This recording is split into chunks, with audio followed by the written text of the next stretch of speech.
Hello friends, एक बार फिर से स्वागत करता हूं आप लोगों का आपके अपने चैनल लोन हेल्प इंडिया में। और आज के इस वीडियो में बात करने वाले हैं लोन से रिलेटेड। जी हां दोस्तों, आपने एकदम सही सुनी। क्रेडिट बी नाम की कंपनी है और ये कंपनी काफ़ी बड़ी कंपनी है। ऑल इंडिया में इसके काफ़ी यूज़र्स भी हैं। और अगर आपने इससे लोन लिया है और लोन का रिपेमेंट नहीं कर पा रहे हैं तो इसके द्वारा आपको एक मैसेज आपके व्हाट्सएप पर ज़रूर से ज़रूर रिसीव होगा। और वो मैसेज क्या है मैं यहाँ पे आपको पढ़ के दिखाने वाला हूँ और उसके बाद बताऊँगा कि अगर आपने इस एप्लीकेशन का रीपेमेंट नहीं किया तो क्या सच में ऐसा हो सकता है कि नहीं हो सकता है। तो मैं यहाँ पर एक सब्सक्राइबर ने मुझे मैसेज भेजा था, मैं वो आपको पढ़ के सुना रहा हूँ, तो ध्यान से सुनिएगा। इसमें सबसे फर्स्ट में लिखा हुआ फील्ड विजिट। फील्ड विजिट लिखने के बाद यहाँ पे डेट लिखी गई है कि किस डेट को ये मैसेज दिया गया है। फिर नमस्कार, उसके बाद उनका नाम दिया गया है। आपका विवरण और लीगल नोटिस की कॉपी मिल गई है, चेतावनी नोटिस नंबर। यहाँ पे इनको नोटिस नंबर के साथ आपको चेतावनी दी जा रही है। आज किसी भी समय आपके घर के पते पर आऊँगा, इसलिए कृपया उपलब्ध रहे। यदि आप वहाँ नहीं हैं, मैं ईएमआई राशि लेने के लिए आपके परिवार के सदस्यों से संपर्क करूँगा। ऐसा यहाँ पर लिखा गया है कि फील्ड विजिट होने वाला है, घर पे आपके वो आएगा और आकर आपके परिवार के सदस्यों से आपका बदले में पैसा लेके जाएगा अगर आप घर पे अवेलेबल नहीं रहते हैं तो। अब यहाँ पे हम लोग आ जाते हैं नियम और कानून पे कि आखिर क्या लॉ है। अगर कोई भी आदमी लोन लेता है, किसी भी कारण से पर्सनल लोन अगर आपने लिया है और उस लोन का डिफ़ॉल्ट किया, तो सबसे फर्स्ट में मैं ये बता दूं कि लोन को डिफ़ॉल्ट करना इंडिया के अंदर में क्राइम की कैटेगरी में नहीं आता है। इसीलिए आपके ऊपर कोई भी केस वगैरह नहीं होती है। कंपनी क्या सोचती है कि शॉर्टकट मेथड से वो अपना पैसा वसूली करे।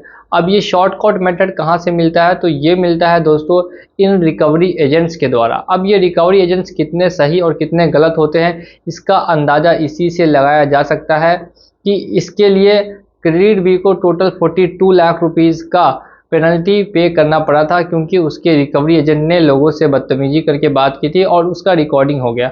अब यहाँ पर ऐसा नहीं है कि अगर आपको घर पे रिकवरी एजेंट आने की धमकी दी जा रही है तो आपके पास कुछ भी उपलब्ध नहीं है। आपके पास दोस्तों 3 चीज़ों का बस ख्याल रखना है। अगर इन 3 चीज़ों का आप ख्याल रखते हैं तो ऐसे मैसेजेस भी अगर आपको आएंगे तो आप इनसे बिल्कुल भी नहीं डरेंगे। और वो 3 चीज़ें क्या है ये जानने से पहले अगर आपने हमारे चैनल को सब्सक्राइब नहीं किया तो चैनल को सब्सक्राइब करके बेल आइकन को प्रेस कर दें, ताकि लोन से रिलेटेड हेल्प सबसे फर्स्ट में आपको मिल सके। और मुझसे कांटेक्ट करने के लिए व्हाट्सअप नंबर भी आपको दिया होगा, उस पर आप मुझे कांटेक्ट भी कर सकते हैं।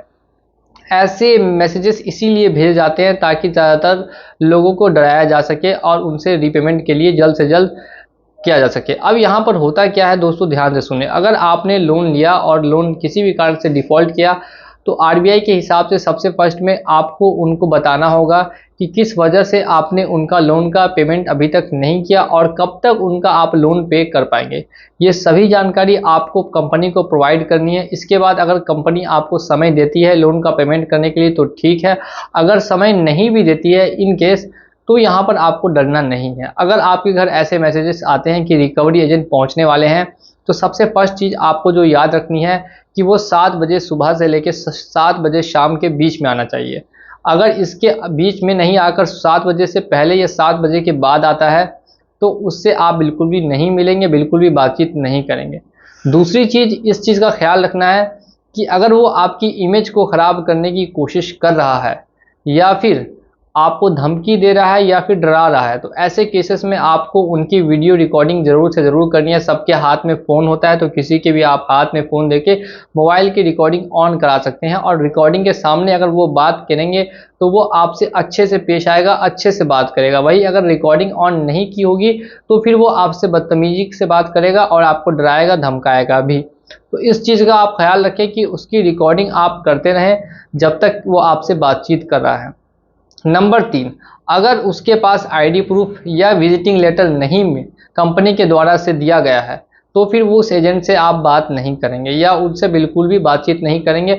सबसे पहले उनको कहेंगे कि आप अपना आईडी प्रूफ और साथ में विजिटिंग लेटर कि कंपनी ने आपको ऑथोराइज्ड किया है मेरे घर पे आने के लिए, ऐसा एक लेटर की कॉपी मुझे आप प्रोवाइड करें।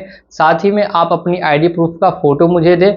अगर ये दोनों चीज़ वो देने के लिए तैयार है, आपकी अपनी आईडी का फ़ोटो साथ ही में विजिटिंग लेटर का एक कॉपी, तभी आप उनसे बातचीत करेंगे या उनसे आगे बात बढ़ाएंगे। अब बातचीत कैसे करनी है और बातचीत कैसे आगे बढ़ानी है वो आप लोग ध्यान से सुने। काफ़ी लोगों को ये प्रॉब्लम होती है।